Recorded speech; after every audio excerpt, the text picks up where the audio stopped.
എല്ലാവർക്കും പുതിയൊരു വീഡിയോയിലേക്ക് സ്വാഗതം. ഇന്ന് ഞാൻ വന്നിട്ടുള്ളത് എല്ലാ വീട്ടമ്മമാർക്കും വളരെയധികം ഉപകാരപ്പെടുന്ന കുറച്ച് ടിപ്സുകൾ കളക്ട് ചെയ്തിട്ടാണ് കേട്ടോ. അപ്പം വീഡിയോ എല്ലാവരും ഒന്ന് സ്കിപ്പ് ചെയ്യാതെ കാണാൻ വേണ്ടി ശ്രമിക്കുക. നേരെ വീഡിയോയിലേക്ക് പോകാം. ഇന്നത്തെ ആദ്യത്തെ ടിപ്പ്, നമ്മളെല്ലാം പരിപ്പ്, പയർ അങ്ങനെയുള്ള സാധനങ്ങളെല്ലാം സ്റ്റോർ ചെയ്ത് വെക്കാറുണ്ടല്ലേ ഒരു മാസത്തേക്കൊക്കെ. അങ്ങനെ വെക്കുമ്പോൾ അതിനകത്തേക്ക് പൂപ്പിൽ പിടിക്കാറുണ്ട്, ചെറിയ പ്രാണികളൊക്കെ വരാറുണ്ട്. അത് വരാതിരിക്കാൻ വേണ്ടിയിട്ടുള്ള ഒരു അടിപൊളി ട്രിക്കാണ് കേട്ടോ ഇത്. പരിപ്പിനകത്തേക്ക് നമുക്ക് കുറച്ച് ഉപ്പുപൊടി ഇട്ട് കൊടുക്കാം. അത് ഇതുപോലെ ഒന്ന് മിക്സ് ചെയ്ത് വെക്കുകയാണെങ്കിൽ ഇത് പൂത്തു പോവുകയോ അതുപോലെ ചെറിയ പ്രാണികളൊക്കെ ഉണ്ടല്ലോ, പാറ്റ അതുപോലെയുള്ളതൊന്നും പിടിക്കാതിരിക്കുകയും ചെയ്യുന്നതാണ്. അപ്പോൾ എല്ലാവരും ഒന്ന് ട്രൈ ചെയ്ത് നോക്കുക. അടുത്ത ടിപ്പ്, ശർക്കര നമ്മൾ ഒരു മാസത്തേക്കൊക്കെ സ്റ്റോർ ചെയ്ത് വെക്കുകയാണെങ്കിൽ അത് വെളിയിൽ സൂക്ഷിച്ച് വെക്കുന്ന സമയത്ത് കുറച്ച് ദിവസം കഴിയുമ്പോൾ ഇതിലൊരു വെളുത്ത പൂപ്പലും ഒക്കെ വരാൻ വേണ്ടി ചാൻസ് ഉണ്ട്. അങ്ങനെ വരുമ്പോൾ ഇതിൻ്റെ ടേസ്റ്റ് തന്നെ മാറും, ഒരു പുളിപ്പ് രസം കൂടുതലായിട്ട് വരുന്നതായിട്ട് കാണാം. അതുപോലെ ശർക്കര കുറച്ചധികം നാൾ സൂക്ഷിച്ച് വെക്കുമ്പോൾ അലുത്ത് പോകാൻ വേണ്ടിയിട്ട് ചാൻസ് ഉണ്ട്. അതുപോലെ വരാതിരിക്കാൻ വേണ്ടിയിട്ട് നമ്മൾ ഏത് പാത്രത്തിലാണോ ഇട്ട് സൂക്ഷിച്ച് വെക്കുന്നത് അതിൻ്റെ അടിയിൽ ഇതുപോലെ ഒരു ടിഷ്യൂ പേപ്പർ ഇട്ട് കൊടുക്കുക. അതിനുശേഷം ഇതുപോലെ ശർക്കര അതിനകത്തേക്ക് ഇട്ട് കൊടുക്കുക. ഇതൊരു ടിപ്പാണ്.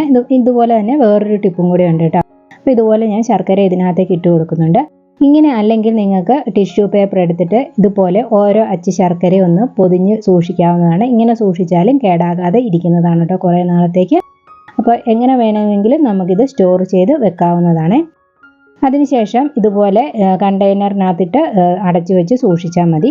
അപ്പോൾ ഞാൻ ഇതുപോലെ കണ്ടെയ്നറിനകത്ത് ഇട്ടതിന് ശേഷം ഞാൻ ഇതിനകത്തേക്ക് കുറച്ച് അരി കൂടെ ഇട്ട് കൊടുക്കുന്നുണ്ട്. നമ്മൾ ചോറ് വെക്കുന്ന അരി തന്നെയാണ് കേട്ടോ ഇട്ട് കൊടുത്തേക്കുന്നത്. അപ്പോൾ ഇത് അലുത്ത് പോകാനൊന്നും ചാൻസ് ഇല്ല. അതിനുശേഷം ഇതിൻ്റെ മേൽഭാഗത്തേക്ക് ഒരു ടിഷ്യൂ പേപ്പറും കൂടെ വെച്ച് കൊടുത്തിട്ട് ഇത് അടച്ച് നമുക്ക് സൂക്ഷിച്ച് വെക്കാവുന്നതാണ്.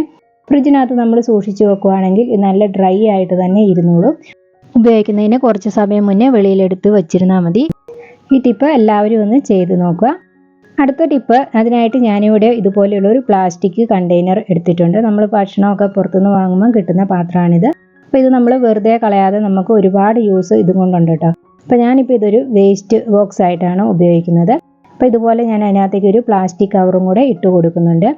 ഇനി ഇത് നല്ല വൃത്തിക്ക് നല്ല നീറ്റായിട്ടിരിക്കാൻ വേണ്ടിയിട്ട് ഇതിൻ്റെ താഴെവശത്തേക്ക് നിൽക്കുന്ന ആ കൈ ഭാഗം ഉണ്ടല്ലോ, ആ രണ്ട് കൈയും ക്രോസ് ആയിട്ട് അങ്ങോട്ടും ഇങ്ങോട്ടും ഈ പാത്രത്തിലേക്ക് ഇട്ട് കൊടുത്താൽ മതി. അപ്പോൾ നല്ല വൃത്തിക്ക് നല്ല ടൈറ്റായിട്ട് അവിടെ ഇരുന്നോളും. നമ്മൾ കിച്ചൻ്റെ കൗണ്ടർ ടോപ്പിലൊക്കെ വെച്ച് കൊടുക്കുകയാണെങ്കിൽ നല്ല വൃത്തിക്ക് തന്നെ ഒരഭംഗിയില്ലാതെ അവിടെ ഇരുന്നോളും. അപ്പോൾ ഇങ്ങനെ വെച്ച് കൊടുക്കുകയാണെങ്കിൽ നമുക്ക് പച്ചക്കറിയൊക്കെ കട്ട് ചെയ്യുന്ന സമയത്ത് ഇതിനകത്തേക്ക് തന്നെ നമുക്ക് വേസ്റ്റൊക്കെ ഇട്ട് കൊടുക്കാൻ പറ്റും. കൗണ്ടർ ടോപ്പ് നല്ല നീറ്റായിട്ട് ഇരിക്കുന്നതാണ്.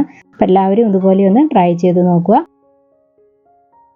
അടുത്ത ടിപ്പ്, നമ്മൾ ദോശയൊക്കെ ചുടുമ്പോൾ ചിലപ്പോൾ ദോശക്കല്ലെ പറ്റിയിരിക്കുമല്ലേ, പെട്ടെന്ന് നമുക്ക് അതിൽ നിന്ന് ഇളകി വരാതിരിക്കും. അപ്പോൾ നമ്മൾ ആ ദോശയും ചപ്പാത്തിയൊക്കെ ഒരേ കല്ലിലാണ് ചുടുന്നതെങ്കിൽ ഇതുപോലെ പറ്റാറുണ്ട്. ഇത് നമുക്ക് ദോശ ചുട്ടെടുക്കുമ്പോൾ കല്ലിൽ നിന്ന് ദോശ പറഞ്ഞു വരാൻ വേണ്ടിയിട്ട് ബുദ്ധിമുട്ടായിരിക്കും. അതുപോലെ തന്നെ നമ്മൾ ഉപയോഗിക്കാതെ വെച്ചിരിക്കുന്ന ദോശക്കല്ലുണ്ടെങ്കിൽ നമുക്ക് ഈസി ആയിട്ട് എങ്ങനെ മയക്കിയെടുക്കാവുന്നതാണ് കേട്ടോ ഈ ടിപ്പ്. അതിനായിട്ട് ഞാൻ ഇതുപോലെ കുറച്ച് വാളംപുളി ഒരു കോട്ടൺ തുണിയിലേക്ക് പൊതിഞ്ഞെടുക്കുന്നുണ്ട്. ഒരു കിഴി പോലെ വേണം കേട്ടോ പൊതിഞ്ഞെടുക്കാൻ വേണ്ടിയിട്ട്. കോട്ടൺ തുണി തന്നെ എടുക്കാൻ വേണ്ടിയിട്ട് ശ്രദ്ധിക്കണേ. അപ്പോൾ ഇതുപോലെ ഞാനൊരു കിഴിയാക്കി എടുത്തിട്ടുണ്ട്. ഇനി ഇത് റബ്ബർ ബാൻഡ് വെച്ചിട്ടോ നൂല് വെച്ചിട്ടോ ഒന്ന് കെട്ടിക്കൊടുക്കാം. ഞാനിപ്പോൾ ഇതുപോലെ രണ്ട് സൈഡിൽ നിന്നും ഈ തുണി എടുത്തിട്ടൊന്ന് കെട്ടിക്കൊടുക്കുകയാണ് ചെയ്ത് കൊടുക്കുന്നത്. ഇതുപോലെ നമുക്ക് കിഴിയാക്കി കൊടുക്കാം. അപ്പോൾ നമുക്കിത് പിടിക്കാൻ വേണ്ടിയിട്ടും ഈസി ആയിരിക്കും. ഇനി നമുക്ക് ഏത് ദോശക്കല്ലാണ് ഒന്ന് മയമാക്കി എടുക്കേണ്ടതെന്ന് വെച്ചാൽ അതൊന്ന് നല്ലപോലെ ഒന്ന് സോപ്പിട്ട് കഴുകിയെടുക്കണം. അതിന് ശേഷം ഒന്ന് അടുപ്പിൽ വെച്ച് ചൂടാക്കിയെടുക്കാം. ചൂടാക്കി എടുത്തതിന് ശേഷം ഇതുപോലെ ഓയിൽ ഒഴിച്ചു കൊടുക്കുക കേട്ടോ. നിങ്ങൾ ഏത് ഓയിലാണോ ഉപയോഗിക്കുന്നത് ദോശ ഇടാൻ വേണ്ടിയിട്ട് അത് വേണം ഒഴിച്ചു കൊടുക്കാൻ വേണ്ടിയിട്ട്. ചിലർ നല്ലെണ്ണയായിരിക്കും, ചിലർ വെളിച്ചെണ്ണയായിരിക്കും ഉപയോഗിക്കുന്നത്.